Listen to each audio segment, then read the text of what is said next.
Hello and welcome to Garden Devotions. It's been a few days since I recorded my last video because we had a lot of storms and it's been very chilly and rainy, and that kind of affects my chronic fatigue syndrome. So I have not had a lot of extra energy to do things, and coming out to the garden was like, yeah, that's not going to happen. All my energies had to go for more important things. So I've been thinking a lot about gardens though, and because we've had such cold weather, last night it got down to about 30, and it's supposed to get cold again tonight, and right now it's probably only about 55 degrees or so. So it's still a little chilly, but the sun feels nice and warm, and that's good. The lettuce seems to be doing well, and the kohlrabi here. So because I've had to protect my plants at night to make sure that they didn't get frosted, I've been thinking a lot about God's protection for us. And I came across Psalm 5:11 that I thought really kind of reminded me of what I've been doing for my plants. But let all who take refuge in you be glad. Let them ever sing for joy. Spread your protection over them, that those who love your name may rejoice in you. You know, God protects us. Just like I've protected my plants from the cold, He protects us from so many things. And we rejoice because of that. We find joy in Him. We sing for joy. And sometimes I think, when you see these little plants, I think in some ways they're praising God with their little leaves upstretched towards Him. And I think that, we need to remember how much God protects us from the problems that may arise that could wipe us out, because all it takes is one hard frost and some of these tender plants are just gone. So that's what I would like for you to think of today.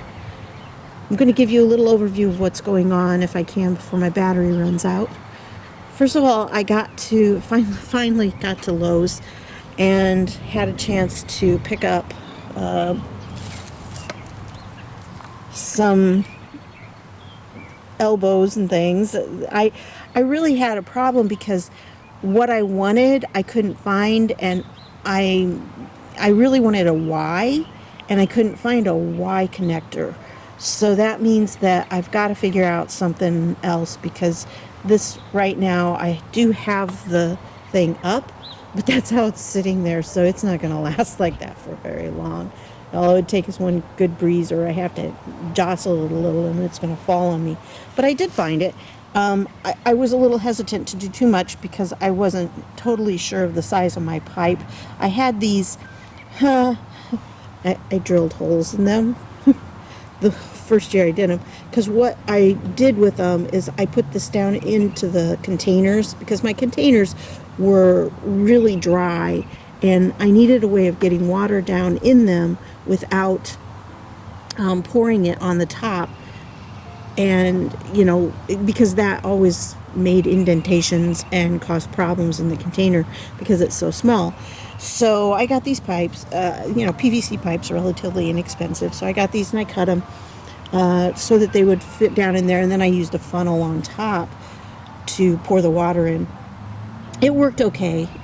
It was not a bad idea, but I do I've started putting the little plastic containers that you get plants in the center of the buckets and pouring into that, because it's faster, and I didn't have to worry about where the funnel was, and it just actually works a little better.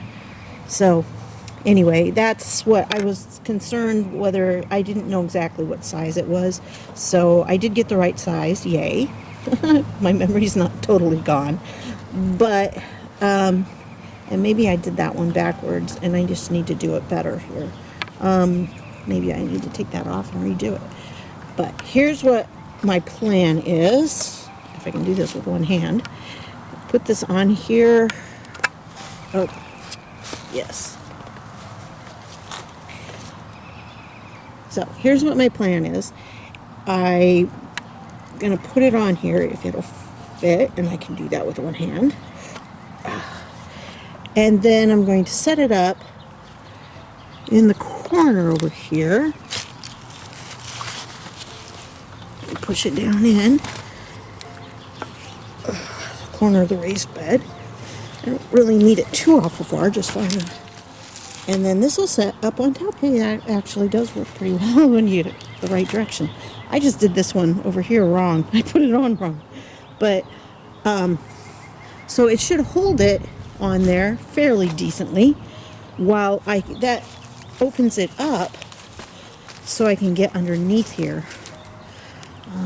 Yeah, I did this one backwards, so I'm going to have to use both hands to get that off and put it the other way. I don't know. I'm half asleep still. I usually am half asleep. That's chronic fatigue syndrome for you. Okay, I'm going to do this and try to do it without killing some of my plants, which I am almost ready to do over there. So let me see what I can do. So there we have it. Gives me a chance to be able to get in there and work without taking the whole thing off. And part of the reason right now that it's a problem is because of this brick. And that's there to keep the rabbits out. So, because the rabbits like to, they came out one day and they had pushed the fencing off so they could get to things. But that was before I planted anything of importance. So I don't know what they were eating, maybe something from last year. But now they can't, and things are growing very well. I'm extremely pleased. My lovely little kohlrabi. I'm going to have to thin these out, but that's okay because they go great on salads. And then I've got some baby lettuce over here, the leaf lettuce that's coming up, and it looks like maybe there's a little, one little renegade kohlrabi over there, but that's all right. We've got more lettuce over here. Even have some carrots starting to come up in between. I do have some weeds, so some of this is weed. I just have gotten behind, and it's been cold and miserable, and I felt kind of miserable. I've been doing too much because it's so nice out. I've been trying to do too much, and I just can't do that. So it wears me out for several days. One time I calculated it as 7 times. So whatever I do, when I do something exertion-wise, like work in the garden, then I have to pay for it for like 7 days or 7 times as long. And it just makes me feel kind of sick all over and everything. So I don't get much done on those days. But yeah, we're growing. Things are growing. Like I said, there are some weeds in here. I'm not 100% sure. In this one, I do know some of these, like this one right here is a weed. These are definitely weeds that I can pull out. The nice thing about using Mel's Mix is that you can easily pull weeds. And I had worms one year, I had worms. I had compost worms, and red wigglers, and I still have them. I think. I'm not totally sure. The bins inside, I haven't worked with the bins inside for a while, but you know what? Worms are extremely hardy. I will tell you this. I had some buckets with dirt in them downstairs in the basement, and we took them down in the fall.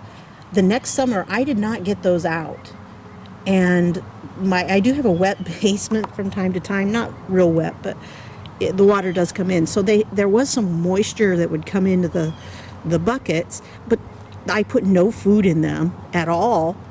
And after a whole year and a half, I took them back up last summer, and there were worms in them. I mean, live, healthy worms. So they amaze me. I don't know. So I don't know if I've still got worms alive in there or not. I was going to actually do a video one of those really cold, wet, rainy days of seeing if the worms are still alive. But I'm not sure. But, their compost is very good for the garden, and you can make worm tea with it, which I am going to do. I do a combination of worm tea and fish water, because my dad raises fish, tilapia, and he raises it commercially. So he has a lot of extra water that I can use that, when the fish dirty, it puts a lot of nutrients, puts a lot of ammonia and things in there. And then if you can get some air running through it and you put in some of the worm castings, then it ends up making a nice rich tea for the plants. Obviously not tea you drink, but tea for the plants. And keeps them very healthy, gives them a lot of nutrition. And so I will be doing that. It's just everything has to go in small increments. So I have those. They're over here. The cat litter containers are the ones that I'm getting now, have the lids on them, which makes it ideal for transportation. So now I have 4 of them full, and I want to start using them to water my plants and to get some good nutrition in the soil with some good bacteria going. My carrots are coming up nice, which I am very happy with, and I love carrots. These are the Caracas type. They come up pretty fast. I think they're 50 days, 55 days, something like that. And they're not real long carrots, but because they come up so much faster than the longer carrots, I like them, and they're very sweet. They're really good, so I like those. I'm going to have some baby lettuce pretty soon, so I'll be able to use it. I don't want to start harvesting it yet, of course. Now, I did have a little problem with that. Hit one of my Swiss chard plants over there, so I hope he pops up. But yeah, it's going. There's kind of an empty spot right here. I'm not real sure what happened there. But anyway, my next task is to go to my car and get 4 of my buckets out of the back before it gets too hot inside the car.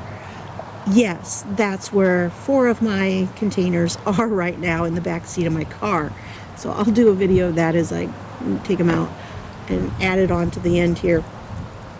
It just was the easiest way for me to do anything. I could pull the car right up here and just load them in, and they stayed in the car all night. I have a little thermometer in there, and it got down to about 43 last night inside the car. I don't know, because it was a little colder last night, so I don't know if it got down any cooler or not. But I'll find out, and I'll let you know. So here we go, off to take those containers out of the back seat of my car. But I'm going to have to put them back in tonight, because it's, again, for the next 3 nights, it's going to be really cold. And then hopefully after that, they will start growing. They're squash. 2 of them are squash, and one's cucumbers, and another one is pumpkins. So they are definitely not cold weather crops. And this is the best place for them, I guess, is in the back of the car where they can stay warm. I hope. So let's go take care of those. I can put this back down again. But I'm glad to know that actually worked, and I think it is going to. The problem I have is one of these will go down further than the other, one of these posts. This one doesn't go down very far, so it's actually holding it. This one went down way too far, and now it won't stay up. So, but that's okay. It will still give me a chance to get in there and work with things, cut the lettuce without actually taking it off. And who knows, maybe later on I'll take the brick off and won't need it. So we'll see. See you a bit around by the car. The battery's going, so I'm going to do this quick. Inside the car, it is currently 93 degrees. So yes, I'm going to get these plants out, and we're going to make sure that they don't get way too hot. What did it get to last night? Just a minute here. 38.2 degrees inside the car, and it was about 30 degrees outside, so it did help enough, hopefully. So we're going to get these out so they can survive the day. And here they are, sitting in my back seat. I have this, I had a dog, and you'll hear more about her later, but this cover really is nice, and it keeps all the dirt and everything from the bottoms off the seats. So it's really nice to have, and like I said, they're going to be in here the next couple of nights because it's going to get really cold again. So there we go.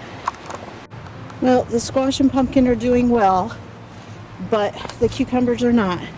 So my battery's running out, so I'm going to quickly say thanks for stopping by for another Garden Devotions. I hope you'll like this and share and subscribe if you want to. Thanks. Bye.